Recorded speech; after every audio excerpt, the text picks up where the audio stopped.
relates.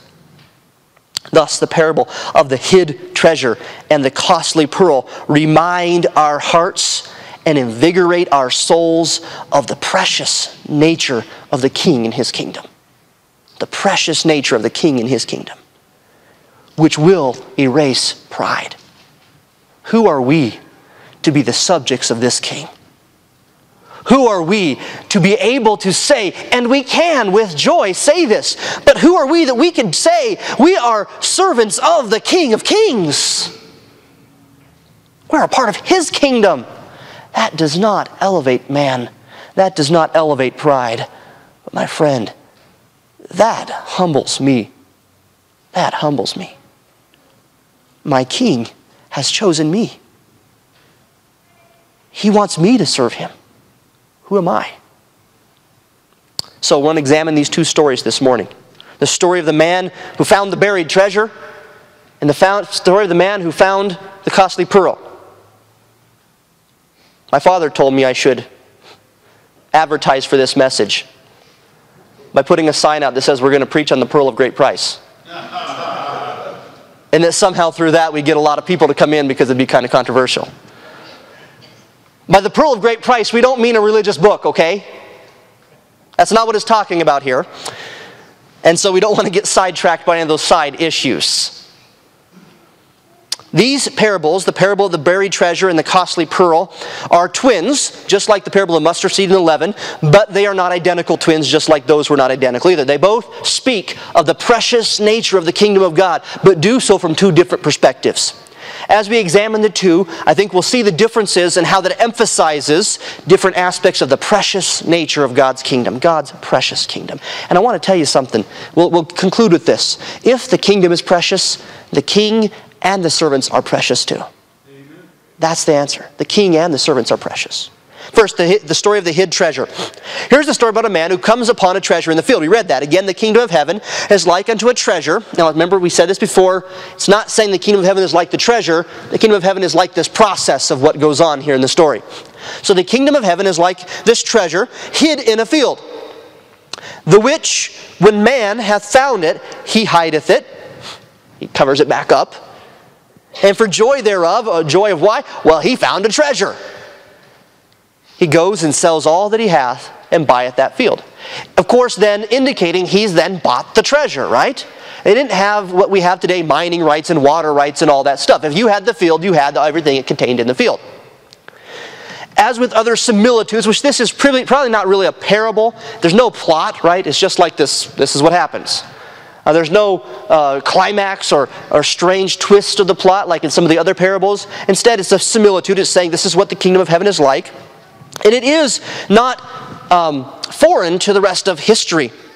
Josephus, a Greek historian, writes about wealthy Jews hiding treasure by burying them to keep them from Romans. Another parable talks about a servant, Matthew 25:18, a servant hiding his talents, money, into the ground to protect it. And not long ago, I read in a historical book here that approximately 20 pounds of silver was found buried, what they believe will be around the 11th century BC. Well, we of course know this because the lore of buried treasure is something that is in every culture, right?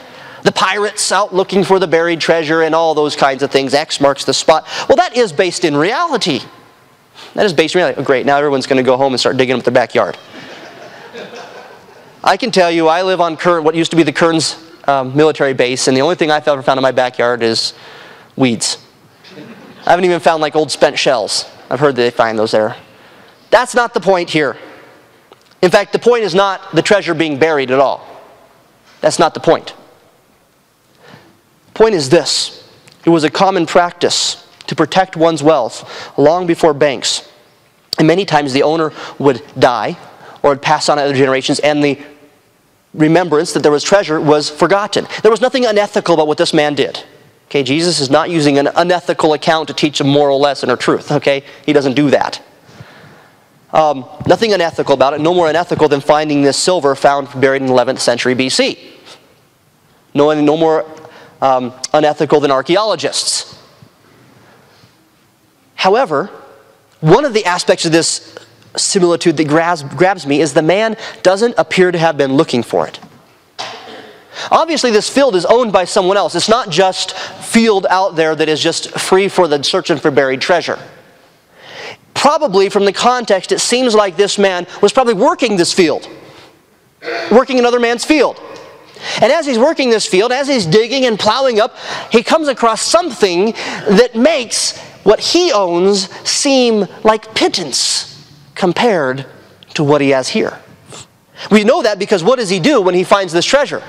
He sells everything he has to get this one treasure. Some ancient allegorical interpreters try to make different funny things come out of parables. I've told you a few about some of those before. But one guy says that this shows the futility of man, that he's foolish enough to sell all that he has for that little treasure.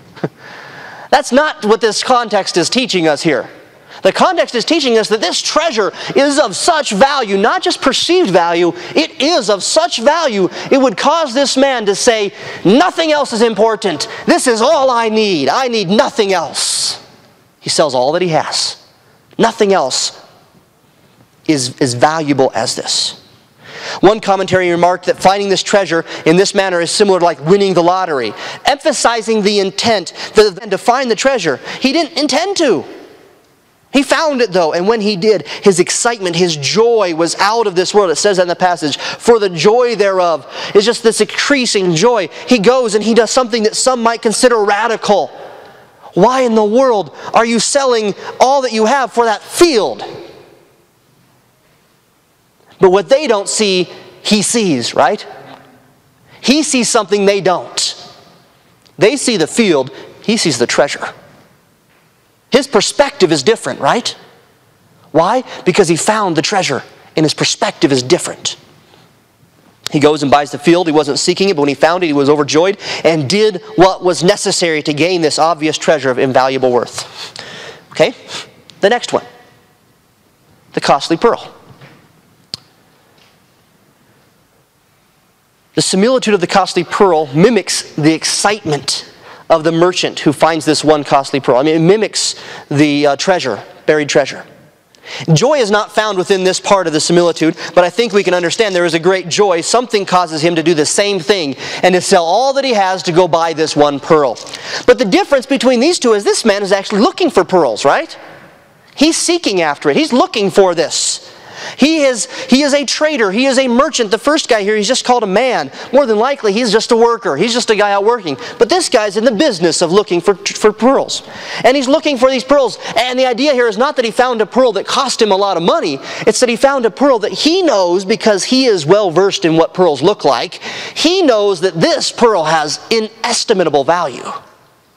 Look at the context there. Again, the kingdom of heaven is likened to a merchant. He's seeking goodly pearls or fine pearls. He's looking for the best. That's his goal. He's looking for the best. Who, when he found one pearl of great price, when he found one that truly is of this fine value, he does the same thing. He went and sold all that he had and bought it.